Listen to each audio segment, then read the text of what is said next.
မင်္ဂလာပါကျွန်တော်ထွန်းထွန်းပါခင်ဗျာဒီနေ့ live ဖို့ဘက်ထရီနဲ့ပတ်သက်ပြီးတော့ဘယ်လောက်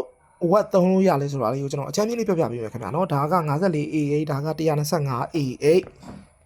နှစ်ဆတစ်ဆလောက်ကွာပါတယ်ခင်ဗျာเนาะဒီမှာတော့ကျွန်တော်ပေဘူးနဲ့မတိုင်းရတော့ဘူးအဲ့တော့ကျွန်တော်အချမ်းကြီး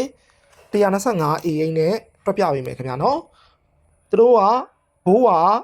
theory ရဆိုရင်14.6ရှိတယ်ခင်ဗျာเนาะဒါမဲ့မပြည့်ပါဘူးခင်ဗျာเนาะအားပြည့်လေအဲ့လောက်ထိမတက်ဘူးခင်ဗျာနော်အဲ့တော့ကျွန်တော်အကျမ်းမြေ73မိုးနဲ့တွက်မယ်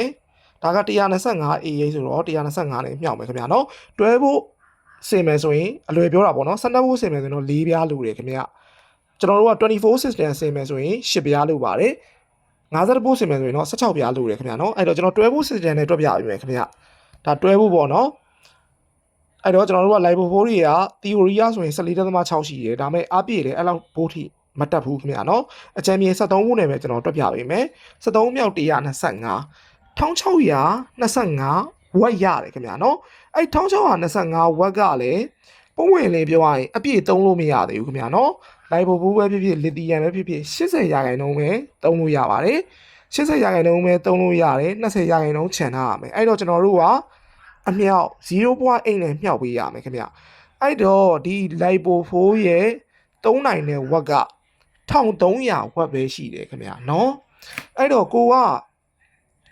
ဝက်1500သုံးမယ်ဆိုရင်45မိနစ်လောက်ပဲသုံးလို့ရမယ်နော်ဝက်2000သုံးရင်မိနစ်20 25မိနစ်လောက်ပဲသုံးလို့ရမယ်ခင်ဗျာနော်တိုက်နေပြတာတချို့က level 4 125ပြားလောက်တက်ထားပြီးတော့အများကြီးသုံးလို့ရမယ်လို့ထင်တာခင်ဗျာနော်အဲ့တော့ဒန်နီတွေပါဒီကောင်နဲ့သုံးလိုက်မယ်ဆိုရင်ဘာဖြစ်မလဲဆိုဘက်ထရီလဲအရန်နာတယ်ခင်ဗျာသူ့ရဲ့သတ်မှတ်ထားတဲ့ဝက်ထက်ကိုကျွန်တော်တို့ကကြော်ပြီးသုံးတယ်ဒန်နီရေဆို1600 2000နီးပါးလောက်ရှိတယ်ခင်ဗျာနော်အဲ့တော့သုံးရင်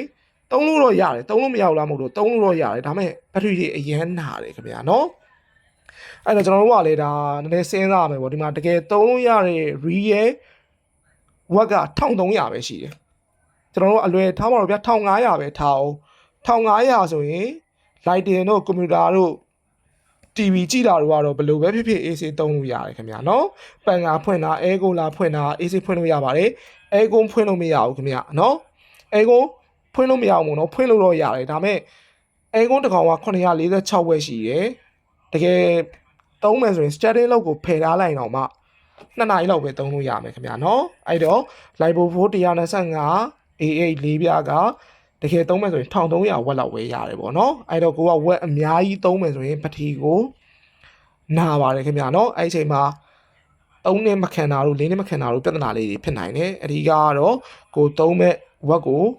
ချိန်ပြီးတော့ကျွန်တော်တို့ကဘက်ထရီပတ်တွေဆင်မယ်ဆိုရင်တော့တွက်ချက်ရမှာပေါ့နော်အဲ့တော့ဘက်ထရီပတ်တွေရဲ့သဘောတရားအရာ A8 များလေကောင်းနေပဲခင်ဗျာဒါပေမဲ့ A8 များရင်ကောင်းတာတော့မှန်တယ်ပတ်စံနဲ့ကုန်ကြစိပိုများပါတယ်ခင်ဗျာနော်ဒါကအကြမ်းပြင်းလေးတွက်တဲ့နည်းလေးပေါ့နော်အဲ့တော့ဘက်ထရီ A8 ကိုထား125အမြောက်ဒီကောင်က theory ရဆိုရင်တော့14.6ရှိတယ်ဒါပေမဲ့ကျွန်တော်တို့က73ဘိုးနဲ့ပဲမြောက်မယ်1625ဝက်ပဲရှိတယ်ခင်ဗျာနော်ဒါအလွယ်တွက်ချက်တဲ့နည်းနဲ့လေးပါကိုယ်ပိုင်ကိုစမ်းပြီးတွက်လို့ရအောင်နော်ကျွန်တော်ပြောပြပေးတာဖြစ်ပါတယ်ခင်ဗျာအားလုံးကိုကျေးဇူးတင်ပါတယ်အဲ့တော့ battery pack တွေဆင်မယ်ဆိုရင်တွဲဖို့ system နဲ့စာရင်24ဖို့ကိုပို့ပြီးတော့ရွေးချယ်သင့်တယ်ကိုကပတ်စံတက်နိုင်ရင်50ဖို့ကိုပို့ပြီးတော့ရွေးချယ်သင့်တယ်ခင်ဗျာနော်ဟုတ်ဒါကျွန်တော်ပြောပြပေးတာပါအဲ့တော့ကိုက lighting ပဲသုံးမယ် TV ပဲကြည့်မယ်ဆိုရင်တော့12ဖို့ကတော်တော်လုံလောက်နေပါပြီခင်ဗျာနော်ဟုတ်ကဲ့ပါရှင်းပြဒါလေးကိုရှင်းပြပေးတာပါအားလုံးကိုကျေးဇူးတင်ပါတယ်ခင်ဗျာ